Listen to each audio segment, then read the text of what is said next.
The sun hung low over the endless plains, painting the horizon with streaks of blood and gold, and the wind carried whispers of trouble from the distant mountains. Jonas Mercer adjusted the brim of his hat, the leather worn and cracked from years of riding, and squinted at the town of Dry Creek as it appeared. Like a mirage in the late afternoon heat, dust swirled around the saloon doors as the faint sound of piano keys clanged with a melancholy tune. But Jonas didn't come here for music, he came for vengeance. He had ridden 3 days, straight from the northern ridges, after the gang of Blackthorn marauders had massacred his family, leaving nothing but scorched earth and broken bodies. Every step of his horse's hooves was a heartbeat of anger, every breath a whisper of justice yet to be served. As he entered Dry Creek, the townsfolk recoiled from his presence, eyes darting between the cold steel of his revolver and the jagged scar on his cheek that told stories of past battles. The sheriff, a rotund man with a handlebar mustache that twitched nervously, tried to meet his gaze, but Jonas didn't offer a friendly nod. "Heard you're looking for trouble," the sheriff said, his voice trembling like dry leaves. Jonas didn't answer.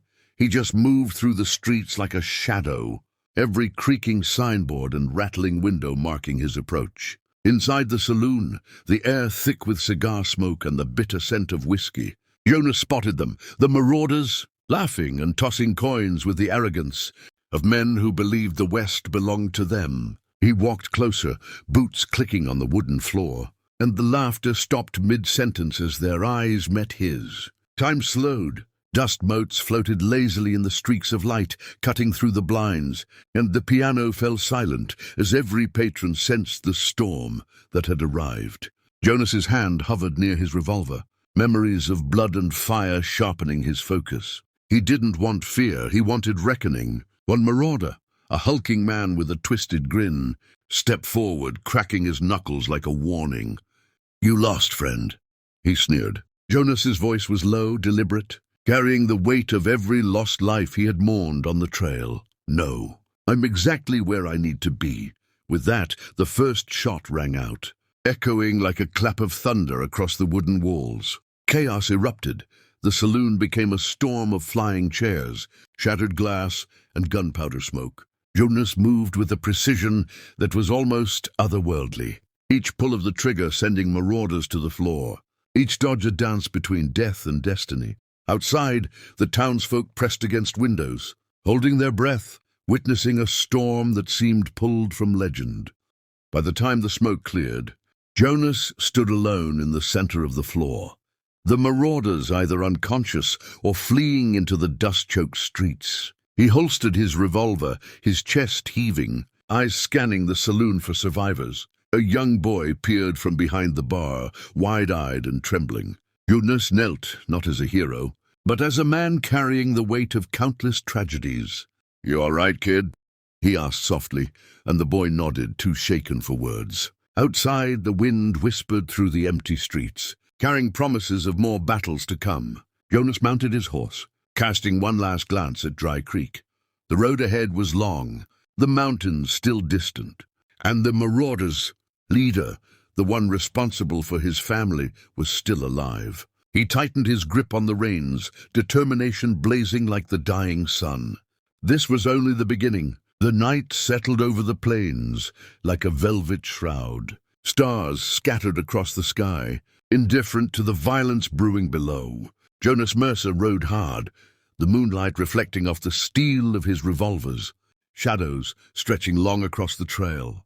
The mountains loomed ahead like silent sentinels, hiding secrets that no man dared uncover. But Jonas didn't fear the unknown. He thrived in it. Each mile brought him closer to Calder Blackthorn, the marauder leader whose name alone carried nightmares, and whose cruelty had scorched Jonas's past. The wind whipped through Jonas's coat, carrying the scent of pine, blood, and gunpowder, a perfume of vengeance that fueled his every thought. Arriving at the marauders' hideout, a dilapidated fort carved into the rocks and dust, Jonas dismounted silently, listening to the crackle of torches and the rough laughter of men who thought themselves untouchable. He had studied their habits, their weaknesses, every lapse in their arrogance. One by one, he eliminated the sentries with the precision of a man who had nothing left to lose, leaving their bodies in shadows where the firelight would not betray him. Inside, the fort was a maze of corridors and wooden beams, each echoing step a drumbeat to the symphony of death he was about to conduct. Calder sat at the far end of the main hall, a figure larger than life, his face partially obscured by the brim of his hat, eyes glinting with malevolent amusement. "So you finally made it," Calder drawled, voice like gravel sliding over broken glass. "I was wondering if the ghost of Mercer would show himself." "Tonight," Jonas didn't answer. He stepped forward, the floor creaking under his boots, revolvers drawn, eyes locked on Calder with a mixture of hate and resolve that could ignite the world. The ensuing duel was chaos incarnate. Shots ricocheted off walls, splintering wood, and torchlight flickered wildly as smoke thickened the air. Jonas moved with a rhythm that was both desperate and elegant, each bullet a letter written in blood, each dodge a stanza of survival. Calder fought back with brute strength and cunning, the hall echoing with the sound of gunfire and screams. Every beat of the fight a testament to the life and death stakes. But Jonas's resolve was unshakable. For every marauder that lunged, for every trick Calder attempted, Jonas found a way to counter, to survive, to strike. By the time the dust settled, Calder lay on the floor, breathing heavily, his empire of terror crumbling around him. Jonas stood over him, revolvers raised, eyes burning with righteous fury. "This ends tonight," he said, voice cold and final.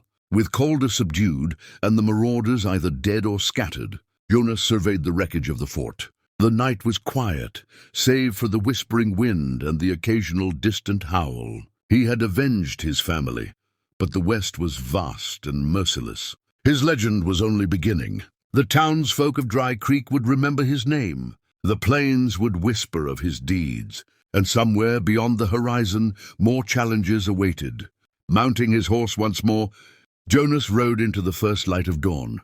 The horizon painted in gold and crimson, a silent promise that justice would always ride alongside him. And as the dust settled behind him, the wind carried a new story across the West, one of courage, revenge, and the relentless spirit of a man who refused to bow to fear.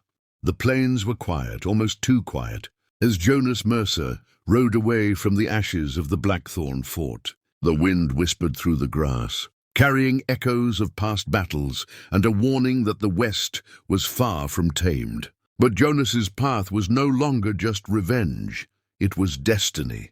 Stories of his deeds had begun to spread, carried by survivors, townsfolk, and wandering travelers. Jonas had become a symbol, a shadowy figure whose name alone could make men tremble. Yet the West had one more challenge in store. A new threat emerged from the northern mountains.